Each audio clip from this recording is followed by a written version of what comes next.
Ola, son Silvia Penas e vou recitar dous textos da miña última obra publicada, Retratos de bodas, partos e funerais, e outros dous da anterior que se titula O resto é ceo. Aprendín a manexar o legón con 7 anos, sen levantar poeira nin deixar indicios nos regueiros da súa ida e vida até a terra, como se contivese na miña pequena fragilidade a man destra do sepultureiro. Oficios de homes ambos, din, enterrar e plantar, con obxectivos opostos. Na miña infancia, cabábamos para a vida. Podería dicir que cabábamos contra a fame ou que lles tiñamos pavor ás pragas das patacas e, de feito, digo que era tarefa das mulleres soster esa canción do metal e o veo das voces anunciando a sementeira e despois calando. Preparábámonos para plantar e para o inverno. Perdín todas as lembranzas ao mesmo tempo que na aldea se perderon as vendimas. Ou quizáis foi onte, cando a miña tía deixou de enviar mensaxes encriptadas ao voo dos paxaros e preparámonos tamén para enterrala. Hoxe, trae o meu saber ancestral e cabo moi fondo para abrir a carne desta illa. Vexo como pinga o sangue desde o meu pulmón para o lado esquerdo do tarrafal. Acoden a min mulleres que me precederon e restos de pregarias para curar un tifo, unha cólera, panos para o pescozo con papeiras da miña irmá, a miña irmá abrindo a carne cun rezo en chiriguano, eu cavando sen a súa axuda o centro imaginario destas augas. Sucos, o sol illeu, para as canas e para o gardente que se prende as gargantas dos homes e dos cativos, as pernas acantiladas das meniñas fartas da beleza e do ton bisílabo do mar. Eu quixen abrazar a carne desta illa e escorregaba, como as coxas da miña irmá, coa nosa nai en brazos, en loita contra o aire, ata o sofá, preparándonos para enterrala. A nosa nai tamén escorregaba entre os seus dedos como as vísceras ou os ratos do campo que esquivan a ixada e a gadaña, acostumados ao abrigo da terra. Mas sempre souben que atendían ao veo das mulleres. Aprendemos a manexar o legón con 7 anos, sen levantar poeira nin deixar rastros nos regueiros. Pero ninguén nos explicou que o legón non serve para cavar tan fondo, nin na carne, nin na chaga. Tal vez as mulleres nos protexían acerca do plantar e enterrar. Acumulaban no vento as pegadas do grito. Despois, calaban para sempre. Nunca souben diferenciar o poema do mundo nin do meu corpo. Mal distingo un peirao ou o peso dun atardecer da pela abultada que me rodea as uñas. Pero podo, por exemplo, colocar a palabra illa no límite do oso externo onde só chega o aire e a partir de aí pronunciar pobo, moitas veces a partir de aí. A partir de aí, a vida. E o resto, ceo. Nin pena nin medo, apenas ceo. Nin presidentes nin guardiáns da vergoña, apenas ceo. Nin castigo nin ruínas entre as ruínas, nin traballo a forza, nin mentirlle o cansazo das mans. A man sabe, a man entende, a man pensa, e por riba das mans, ceo. Apenas ceo. Nin soidade, nin pobreza contra os cristais dos coches, fame, motores, o mesmo compás fronte ao inverno amortallado, nin arames esfuracando a atmosfera e todos os seus conxuntos de membranas esféricas e repetidas, apenas ceo.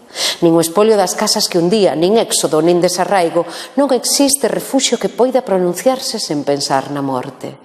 Ben, acércate agora.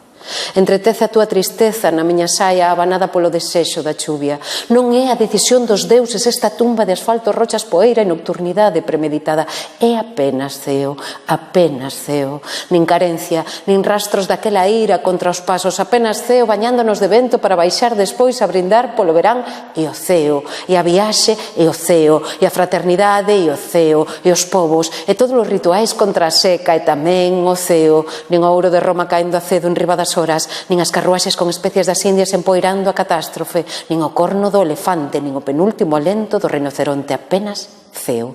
Apenas levantar a vista é ceo, apenas empuñar a vista é ceo, erixir os estandartes da beleza contra o ceo, un combate de precisión coa verticalidade enarborada unha bandeira que non é abanada polo vento, unha bandeira que é en si mesma o vento e o ceo, unha bandeira de ceo, de apenas ceo, a partir deste verso, o resto é ceo. Canto primeiro para un único fillo. Vinte apoiado nese limiar que asoma e traduce a unha lingua incomprensible o meu medo primeiro a aproximarme. Atravesar a miña propia urxencia sobre o trazado nocturno do teu corpo fugaz, cumio dunha verdade distante. A inocencia infectaba e fería como bordar no centro da almofada coa agulla apuntando ao corazón do tímpano. Non te oía berrar, non te oía berrar. E na miña tentativa, a escoita alteraba desde o cerne do ruído calquera doutrina aproximada ao nomeable. Eu podía narralo todo, agás a vida. E seguía sen oírte. Quizáis porque a túa lingua materna é diferente á miña. E a vez foi sempre a mesma. Aquí non batallan os significantes, non importa. Ninguén sabería tampouco desgarralos do límite. A túa voz en grito sobre as chairas, a túa voz en grito sobre unha noite en que parir non significaba case nada. Como a unha gata de rúa imprime na ferida a forma dos mirtos, na xeografía a espiral da cicatriz. E aquel olor teu a nacer, sempre nacer, por riba de todas as renuncias. Tería que falarche, mainiño, da seca, do peso da violencia ao rebelarse. E sería unha historia breve e silenciosa como os teus dedos engurrados na piscina ou a seriedade das miñas pálpebras caendo en riba dos arames. Este canto é para que sexas máis despois de ser aínda. Subirte as escaleiras do navío e albisques a estela que deixaron os meus peitos, se sangraron, se esqueceron as luces apagadas e o pulso perdéndose no mundo. A miña urxencia bañarase na firmeza do teu paso. Este canto é carne contra carne. Servirá para dicirche máis a modo nunha lingua que tezamos con correntes de río, arterias, tripas ou outra flor calquera, que nunca serei nai de máis ninguén. Por lealdade, por guardar ese nome de nai intacto nos teus ollos.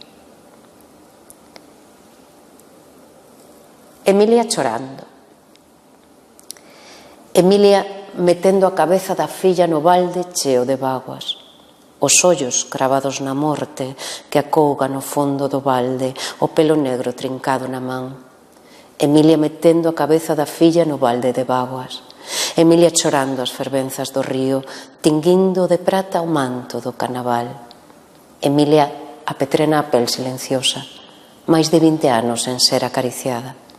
Afástase do vento que remoe a filla por non estrar olor a soidade polas comisuras ardentes do patio. Emilia metendo todo o alcohol da filla no balde de ferro.